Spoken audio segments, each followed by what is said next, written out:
আসসালামু আলাইকুম। Lithium banks বিডির পক্ষ থেকে আজকের ভিডিওতে আপনাদের স্বাগত। দেখতেই পাচ্ছেন 73 ভোল্ট 30 এম্পিয়ারের একটি চার্জার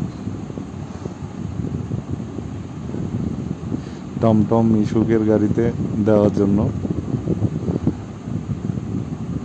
64 ভোল্ট ব্যাটারি 73 এম্পিয়ারে ওটাতে চার্জ করবে। দেখতেই পাচ্ছেন চার্জিং ক্যাপাসিটি প্রায় 28.9 29-এর কাছাকাছি। এই চার্জারটির মূল্য 9,500 টাকা। এই চার্জারটির মূল্য 9,500 টাকা। কিনতে চাইলে আমাদের ফেসবুক পেজ অথবা হোয়াটসঅ্যাপ নাম্বারে নক করতে পারেন। 28.9 এম্পিয়ারে প্রায় চার্জ করে খালি থাকলে হয়তো 30 এম্পিয়ার উঠবে। ধন্যবাদ সবাইকে।